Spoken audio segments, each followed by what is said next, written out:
Hello नमस्कार। मैं चंदन Tripathi, faculty of math, आप सभी का आपके अपने यूट्यूब चैनल बैंकर्स पाठशाला पर स्वागत करता हूं। कैसे हैं आप सब? उम्मीद करते हैं बहुत ही अच्छे होंगे। 15 तारीख की शिफ्ट कंप्लीट हुई है। आज के इस वीडियो में हम लोग first, second, third and fourth इन सभी शिफ्टों के बारे में एनालिसिस करेंगे। क्या क्वेश्चन पूछा गया, क्या रहने वाला है इसका गुड अटेम्प्ट, और क्या रह सकती है इसकी एक्सेप्टेड कट ऑफ। तो आइए सबसे पहले हम लोग चर्चा करते हैं शिफ्ट 1 के पहले पेपर की बात कर लें। तो देखो, अगर हम लोग इंग्लिश की बात करते हैं तो ऐसा इंग्लिश में कुछ भी नया देखने को नहीं मिला। एज ए यूजुअल जैसे आपका नॉर्मल पेपर चलता है, पहले जैसे आते थे अभी भी उसी तरीके से पेपर देखने को मिला।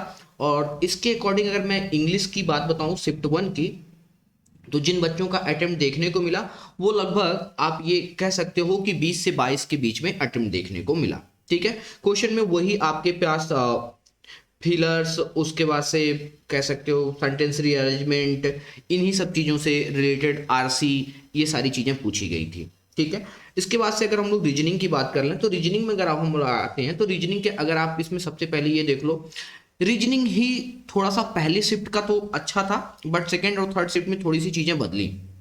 बट उसके बाद भी अगर आप ये जानना चाहते हैं कि क्या गुड अटेम्प्ट रहा है रीजनिंग का फर्स्ट शिफ्ट में, तो यहाँ पे बच्चों ने लगभग 23 से लगा के 27 क्वेश्चन के बीच में अटेम्प्ट किया है। उसके बाद से अगर हम लोग इंग्लिश की बात कर लें इसी पेपर की, तो इंग्लिश की अगर देखोगे आप तो इंग्लिश में इसमें से लगभग 20 से लगा के, ठीक है, लगभग कुछ जो मिनिमम वाले थे वो 20 थे, लेकिन मेरा जो एक्सपेक्टेड और जो अच्छा अटेम्प्ट माना जा रहा है, ठीक है, वो लगभग मैं पहले शिफ्ट में लगभग 22 से लगा के 27 के बीच में जिन बच्चों ने अटेम्प्ट किए हैं वो अच्छा अटेम्प्ट है। क्योंकि एक बच्चा मत था मेरा जो 27 भी अटेम्प्ट करके आ रहा था। ठीक है, तो इसका मतलब पेपर ऐसा था कि डूएबल था, कर सकते थे आप। ठीक है, तो ये था हमारा शिफ्ट फर्स्ट। अब अगर हम लोग शिफ्ट सेकंड की बात करें, शिफ्ट सेकंड में हुआ भाई साहब थोड़ा तबाही। तबाही कहाँ पे आई? तबाही आई पजल्स के साथ रीजनिंग के सेंटेंस में। अब रीजनिंग के अगर बात कर लें तो रीजनिंग में क्या क्या समस्या थी। रीजनिंग में सबसे पहले पजल्स जो आए थोड़े से अपर लेवल के आए। ठीक है, मतलब कह सकते हो कि एसबीआई के पीयू लेवल को टच कर रहा था आपसे। ठीक है, तो यहाँ पे बच्चों का थोड़ा सा अटेम्प्ट क्या हुआ, कम देखने को मिला। तो जैसे रीजनिंग में क्या होता था कि पहले के आपके एक्सपेक्टेशन आपकी बहुत ज्यादा थी, ठीक है, बट उसके अकॉर्डिंग आपने अटेम्प्ट उतना नहीं किया, तो आप लोगों को क्या लगा, पेपर टफ लगा। लेकिन आप परेशान मत हो, अगर सेकंड शिफ्ट की बात करें ना, अगर आपने कम अटेम्प्ट किया ना तो बहुत सारे ऐसे लोग हैं जिन्होंने कम अटेम्प्ट किए हैं। ठीक है, तो फटाफट जान लेते हैं किसमें क्या गुड अटेम्प्ट रहने वाला है इसका। तो इसमें देखो, क्वांट की अगर मैं बात कर लूं तो लगभग 20 से 22 के बीच में एक गुड अटेम्प्ट है। रीजनिंग की अगर बात कर लें तो सेम मैं रीजनिंग को भी कहूंगा कि अगर आप लोगों ने 20 से लगभग 22-23 तक बना के आए हैं तो एक बेहतर अटेम्प्ट है। इंग्लिश में मैं कहूंगा कि आपको यहाँ पे लगभग 25 से 27 के बीच में अटेम्प्ट करने चाहिए थे। ठीक है, अभी हम लोग इसके एक्सपेक्टेड कट ऑफ की भी चर्चा करेंगे। अभी पहले हम ये देख लेते हैं कि टोटल ओवरऑल अटेम्प्ट कैसा रहना चाहिए था। ठीक है, उसके बाद से अब हम थर्ड शिफ्ट पे जाते हैं। थर्ड शिफ्ट में अगर क्वांट का देखें तो वही सब चीजें चल रही थी, जैसे तीनों होते हैं हमारे पास, क्या, simplification, approximation and number series और क्वाड्रेटिक। इन चारों पैटर्न में से 2 या 3 चीजें आपसे पूछी जा रही थी। बाकी आपसे 3 डीआई में चल रहा था, एक कैसलेट, एक बार और एक टेबलर। किसी किसी में 2-2 टेबलर आ जा रहे थे। तो ये चीजें थी। तो यहाँ पे क्वांट के लिए मैं गुड अटेम्प्ट मान रहा था 20 से 23। ठीक है, रीजनिंग का जो चल रहा था वो लगभग 20 से लगभग 24 अटेम्प्ट चल रहा था, और इंग्लिश का जो अटेम्प्ट चल रहा था अभी भी वही था, 24 से 26। मतलब ओवरऑल इंग्लिश का पेपर अभी तक तो ठीक था। फोर्थ शिफ्ट में आते हैं तो फोर्थ शिफ्ट में भी अगर क्वांट की बात करें तो क्वांट में भी देखो, मेरा जो मानना था कि जो एक अटेम्प्ट होना चाहिए, कुछ बच्चे एक्सेप्शनल होते हैं उनका अलग मैटर है, लेकिन एक गुड अटेम्प्ट जो है वो 20 से 22 के बीच में रहना चाहिए।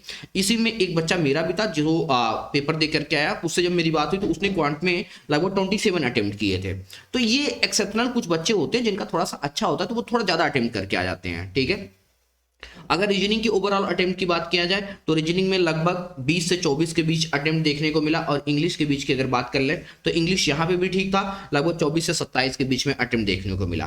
तो ये था हमारे चारों शिफ्ट का। आप अगर देखोगे कि इसमें आपका फर्स्ट, सेकंड एंड थर्ड, तो ओवरऑल अगर फर्स्ट शिफ्ट में टोटल अटेम्प्ट की बात कर लें तो बच्चों ने लगभग आप कह सकते हो कि 62 से लगा के 65 के बीच में अटेम्प्ट किए हैं। ठीक है, फर्स्ट शिफ्ट में। सेकंड शिफ्ट की बात कर लें तो सेकंड शिफ्ट में थोड़ा सा आप डाउन रहेगा, क्योंकि यहाँ पे बच्चों ने थोड़ा सा कम अटेम्प्ट देखने को मिला। तो मेरा ये मानना है कि यहाँ पे इन लोगों ने 58 से 64 के बीच में अटेम्प्ट किया। उसके बाद से अगर हम लोग थर्ड शिफ्ट की बात कर लें तो थर्ड शिफ्ट थोड़ा सा टफ था और आपका, तो यहाँ पे 55 से लगा के 62 61 के बीच में अटेम्प्ट देखने को मिला।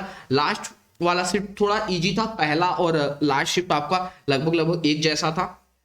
तो यहाँ पे बच्चों ने लगभग 60 से लगा के 67 तक के भी अटेम्प्ट किए हैं। अगर हम लोग इसमें ओवरऑल कट ऑफ की बात कर लें तो देखो ओवरऑल कट ऑफ की अगर बात कर लेना तो सेकंड और थर्ड शिफ्ट में अगर आप लोगों ने 55 से लगा के 60 पे भी अगर अटेम्प्ट करके आए हो, ठीक है, तो एक आप समझ लेना कि आप बेहतर अप्रोच पे हो। ठीक है, मेरा जो मानना है इस कट ऑफ को लेकर के, एक कट ऑफ जो आपकी प्रिडिक्ट हो सकती है, इसमें जो कट ऑफ जाएगी ये लगभग 55 टू 60 के बीच में आपकी कट ऑफ देखने को मिलेगी। क्योंकि जिन बच्चों का यहाँ पे देखो, जो जैसे सेकंड और थर्ड वाले बच्चे थोड़े से परेशान थे कि सर हमारा ज्यादा अटेम्प्ट नहीं हो पाया, फर्स्ट एंड फोर्थ वाले तो ज्यादा अटेम्प्ट करके आए। तो देखो नॉर्मलाइजेशन भी एक फैक्टर है जो बहुत ज्यादा यहाँ पे चीजों पे डिपेंड करेगा, तो उसके लिए आप टेंशन ना लो। आपकी कट ऑफ जो वेरी करेगी वो 55 टू 60 में करेगा। नॉर्मलाइजेशन से बहुत सारे लोगों का नंबर बढ़ेगा और कुछ लोगों का नंबर घटेगा भी। ठीक है, तो ये था पूरे पेपर का एनालिसिस। ठीक है, कैसा लगा इसके बारे में कमेंट सेक्शन में जरूर बताइएगा। चैनल पे नए हैं तो प्लीज चैनल को सब्सक्राइब जरूर कर लीजिएगा। तो आज के इस वीडियो में बस इतना ही, तब तक के लिए अपना ख्याल रखें, बाय बाय, टेक केयर।